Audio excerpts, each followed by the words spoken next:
Hi everyone.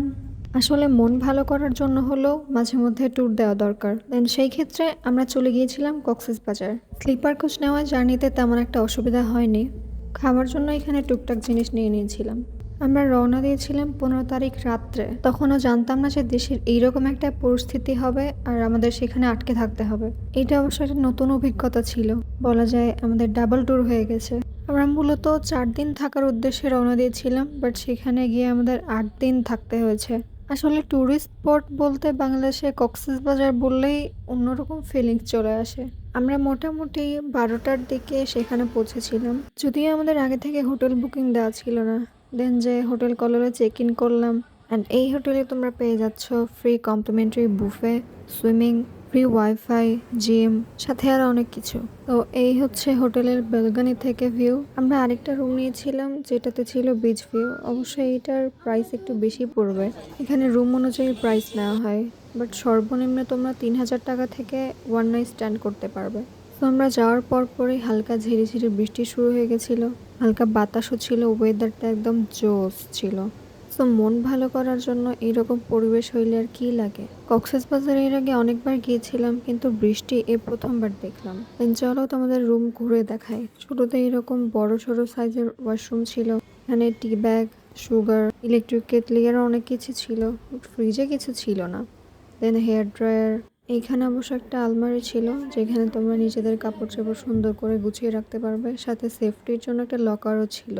আর রুমগুলো অনেক বড় সড় ছিল। আমরা অবশ্য কাপল বেডের রুম নিয়েছিলাম। এটার বেলকনি থেকে অবশ্য সুন্দর ভিউ পাওয়া যায়। দেন ফ্রেশ হয়ে একটু রেস্ট নিয়ে চলে গেলাম পুরো হোটেলটা ঘুরে দেখার জন্য। এটা অবশ্য 5 তলা একটা হোটেল ছিল, আর পুরো হোটেলটা একদম প্রাকৃতিক পরিবেশে সাজানো ছিল। আমরা যেহেতু সকাল থেকে কিছু খাইনি, সো ফার্স্টে লাঞ্চ করে নিব। লাঞ্চ করে নেওয়ার পর আমরা বিচের উদ্দেশ্যে রওনা হলাম। আমরা চলে যাচ্ছি লাবণী পয়েন্টে, যেহেতু এটা হোটেলের বেশি কাছে ছিল। যাওয়ার সময় আর ওয়েট করতে পারছিলাম না কখন লাবণী পয়েন্টে পৌঁছাবো। এই সুন্দর ওয়েদার, হালকা স্নিগ্ধ বাতাস, এর মধ্যে রিক্সা করে বিচে চলে গেলাম। কক্সবাজারে অবশ্য ডাল সিজন বলতে কিছু নাই। আমরা তো ভেবেছিলাম যে মানুষজন অনেক কম হবে, বাট গিয়ে তো দেখে একদম হাউসফুল, ভরপুর। তো যাই হোক, বিচে যাওয়ার পর সমুদ্রের গর্জন আর স্নিগ্ধ পরিবেশে মনটা পুরো ঠান্ডা হয়ে গেল। বিচে অনেকক্ষণ সময় কাটাইলাম, অনেক ছবি টবি তুললাম, ভিডিও করলাম।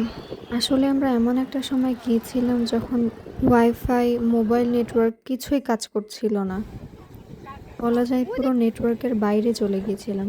এই জন্যই আর কি প্রকৃতির সাথে একটু বেশি টাইম স্পেন্ড করতে পেরেছি। সন্ধ্যা নামার আগে সেখানকার পরিবেশ আরও মনোমুগ্ধকর হয়ে উঠল। সন্ধ্যা হওয়ার পর আমরা আবার হোটেলে ব্যাক গেলাম। যাওয়ার পর হালকা খাওয়া দাওয়া করে আরেকটা জায়গার উদ্দেশ্যে রওনা হলাম, সেটা হচ্ছে ঝিনুক স্টেশন। এইটা নির্মাণ করা অবশ্য বেশি দিন হয় নাই, অনেক রিসেন্টলি এইটা বানানো হয়েছে। এই স্টেশনটা পুরো ঝিনুকের শেপ দিয়ে বানানো, অনেক সুন্দর ছিল। আশেপাশে খুব কম লাইটিং করা ছিল, বাট পানির মধ্যে আরেকটা ঝিনুকের স্থাপনা করা ছিল। স্থাপনাটা কক্সবাজারের সাথে একদম মিলে গেছে। স্টেশন ঘুরে দেখার পর আমরা হোটেলে গেলাম। ক্র্যাব, বারবেকিউ, টুনা ফিশ, নান রুটি, ড্রিঙ্কস, আরও কয়েকটা জিনিস অর্ডার করি, বাট তাদের ক্র্যাবটা বলা যায় এভারেজ ছিল। লাইভ বারবেকিউ স্টেশন থেকে আমরা অর্ডারগুলো করি। অ্যান্ড আমার ফেভারিট ফালুদা। হোটেল কল্লোলে অবশ্য ডেজার্টসের জন্য আলাদা সেকশন আছে, সেখানে falooda, pudding, custard, mocktail, shakes আরও অনেক কিছু পাওয়া যায়। বাট সেগুলোর মধ্যে মোস্ট ডিমান্ডিং আইটেম হচ্ছে ফালুদা। ফালুদা আসলে অনেক মজা ছিল। দেন ডিনার শেষে আমরা আবার বিচে চলে গেলাম রাত্রের ভিউ নেওয়ার জন্য। রাত্রের দৃশ্য আরও সুন্দর হয়। তখন অবশ্য জোয়ার চলছিল, হুট করেই পানির লেভেল বেড়ে যাচ্ছিল। দেন আমরা হোটেলে এসে ঘুমিয়ে পড়লাম। সেকেন্ড দিন আমরা সকালে উঠে কাসুন্দা রেস্টুরেন্টে বুফে ব্রেকফাস্ট করতে গেলাম, যেহেতু সেখানে আমাদের কমপ্লিমেন্টারি ব্রেকফাস্ট ছিল। এরপর আমরা গেলাম সুইমিংয়ে, এখানে ফ্রি সুইমিং ফ্যাসিলিটিসও ছিল, যদিও সাঁতার না পড়ার জন্য মা বাবার কাছ থেকে বকা খেতে হচ্ছিল। অ্যান্ড দেন লাঞ্চ করে আমরা বেরিয়ে পড়লাম ইনানি বিচের উদ্দেশ্যে। অ্যান্ড এই রাস্তাটা এত সুন্দর, এক পাশে ছিল সমুদ্র, আরেক পাশে ছিল পাহাড়। অ্যান্ড এই স্থাপনা নৌবাহিনীদের জন্য স্পেশালি বানানো হয়েছে। যাই হোক, বিচে পৌঁছানোর পর ওখানে কিছুক্ষণ সময় কাটালাম। রাস্তার মধ্যে যাত্রা বিরতি দিয়ে এইভাবে দোল খেলাম, সবাই অবশ্য মজা করছিল।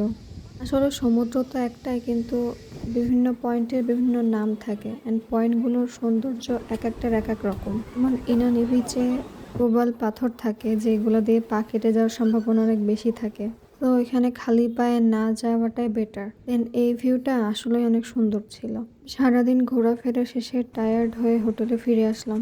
যেমন বলেছিলাম সন্ধ্যার দিকে লাইভ মিউজিক হয় অ্যান্ড আমরা এসে সেটা উপভোগ করলাম।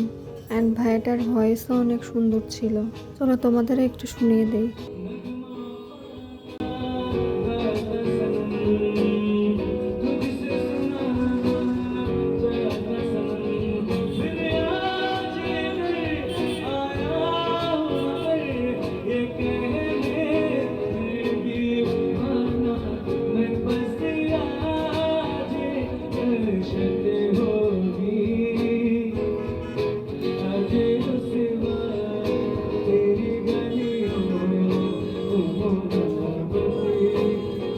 And next day complimentary buffet breakfast সেরে চলে গেলাম রেডিয়েন্ট ফিশ ওয়ার্ল্ডে। এটার টিকিট প্রাইস ছিল মাত্র ৩০০ টাকা। দেন আমরা ভিতরে ঢুকে পড়লাম। এখানে মূলত পুরো সমুদ্রের নিচের জগৎকে দেখানো হয়েছে। এখানে মাছটার ফেসটা কত কিউট। আরও সামনে যেতেই আরও বিভিন্ন প্রকার মাছের দেখা পেলাম। তার মধ্যে ছিল শার্ক, গলদা চিংড়ি, শামুক, পিনহারা মাছ, আরও অনেক কিছু যেগুলোর হয়তো বা নামও জানি না। এটা পুরোটা 4 তলা বিল্ডিংয়ের মধ্যে করা ছিল। ফার্স্ট 2 ফ্লোরে সি ওয়ার্ল্ড ছিল অ্যান্ড 3 তলায় মেয়েদের বিভিন্ন অর্নামেন্টস অ্যান্ড 4 তলায় চকোলেট, স্যান্ডেল এসব ছিল।